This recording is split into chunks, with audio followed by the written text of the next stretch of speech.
What a another beautiful day. Welcome to another session of the School of Thought, Lunch and Learn.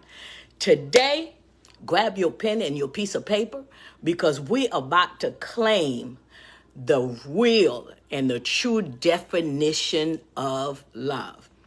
Understand that the brain sometimes get confused because we are choosing to define something in life that is different than what the brain is have been created to understand.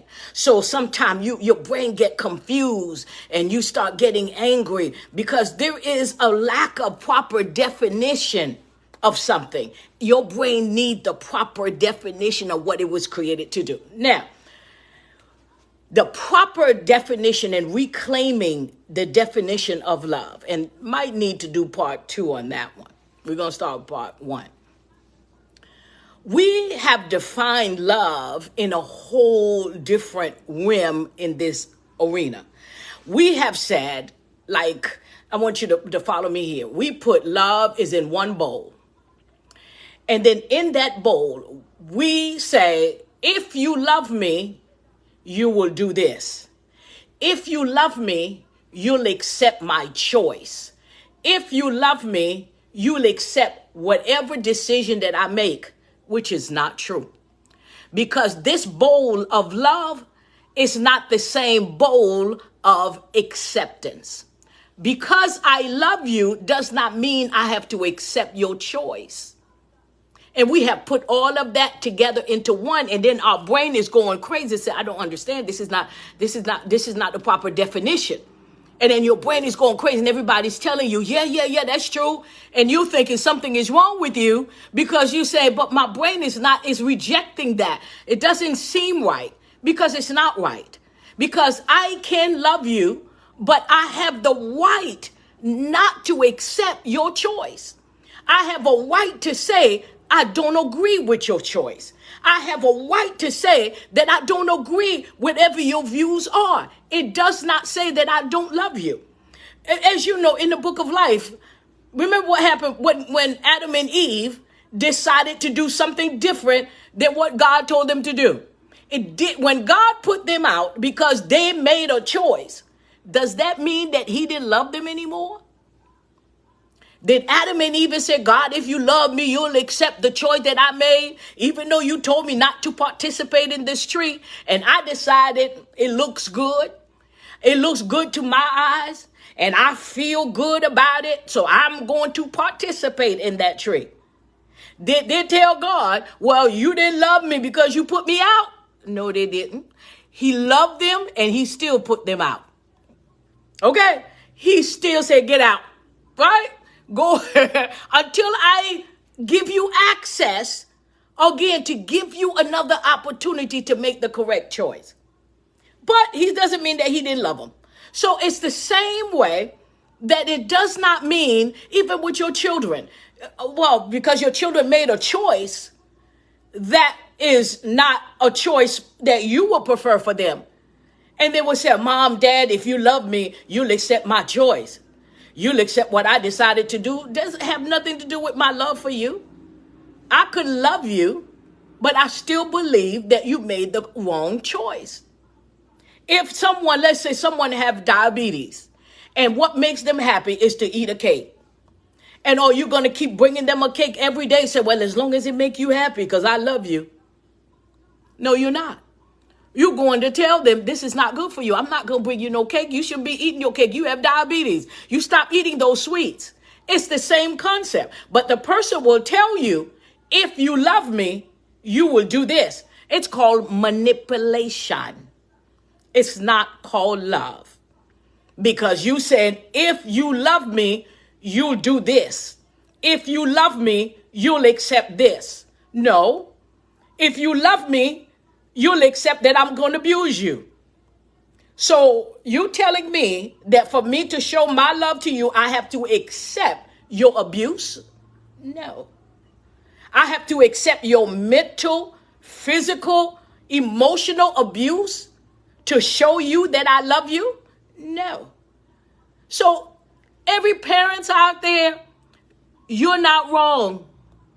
The brain is fine. Just because you don't accept your child's choice does not mean that you don't love them. I love you, but that choice I don't accept. And it's okay. Because the last time I looked in the book of life, it gave me a different definition of love. It says, love is patient, love is kind, but not envy. It does not boast, it does not proud. It does not dishonor others. You dishonoring my choice to choose no, to choose that I don't accept it. It is not self-seeking.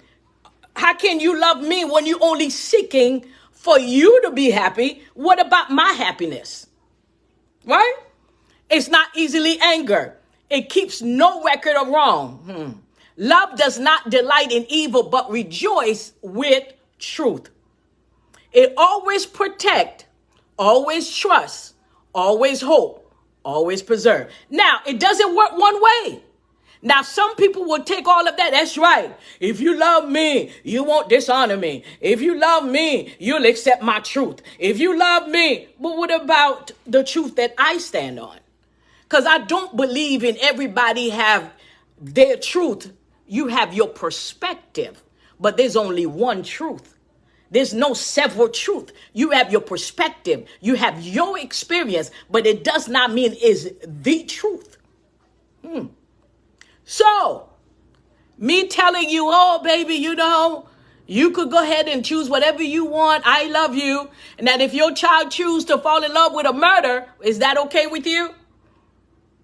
Is that okay that your son will choose to have a girlfriend while he's married? And there's some mothers that will accept that for your son to bring the girlfriend to the reunion while the wife is at home or the wife is there. And some parent will feel like that's me loving my son, whatever makes him happy. Really?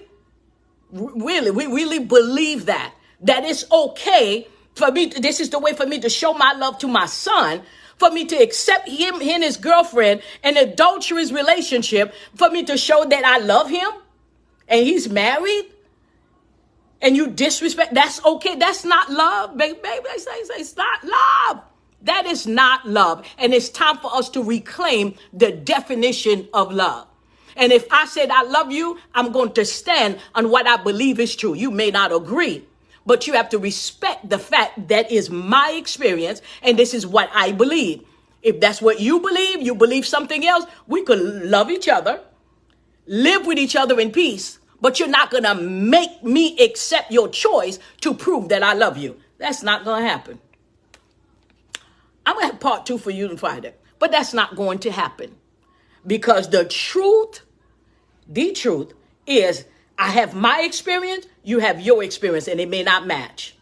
But to tell your children, I don't care what you do, I love you. Yes, okay. If you decide to become a murderer, I'm going to still love you. All right. You decide to become a thief, I'm going to love you and visit you in prison. It doesn't mean that I accept you to be a thief. It doesn't mean that I accept you to do anything that you want to do. Well, let me tell y'all one little small thing too. If you don't teach your children that there is a consequences of their choice, they're going to need therapy, right? Because you tell them it don't matter if they decided to go whether into politics or they decide to do anything in life, whatever choices that they made when they was young, whether teenage or young, it's going to follow them and follow their lives and keep them from becoming truly successful. Because you told them it didn't matter what their choice, it didn't matter what they do, choose whatever you want to do. That is not the proper way to teach your children. There is a consequences of your choice.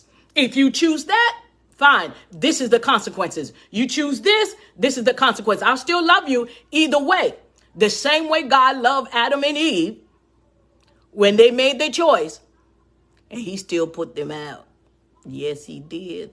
Did he put them out? You imagine Adam and Eve talking about, you don't love me, God. You putting me out. Look at you. You don't love me. I love you enough to be honest, to be truth, and you love me enough to accept my perspective, my view, and my choice to say no to your choice. How about that? All right. Next week, part 2 about love, because I got more to say. You have yourself a super day. Thank you for joining me. And don't forget to subscribe to my YouTube channel and get more. And you might need to just go ahead and go play that for your children and just kind of leave it in the room and let them hear that. Because, you know, if you tell them, they're going to say, huh, mama, huh, daddy. Just kind of play it, let them hear it for themselves, because they don't know what they're planning to do in life. And what they choose today will affect tomorrow. Yes, they will. So tell them the truth. Have a great day. See you next Friday. School of Thought, Lunch and Learn. All right? And get the brain cleared up. Thank you.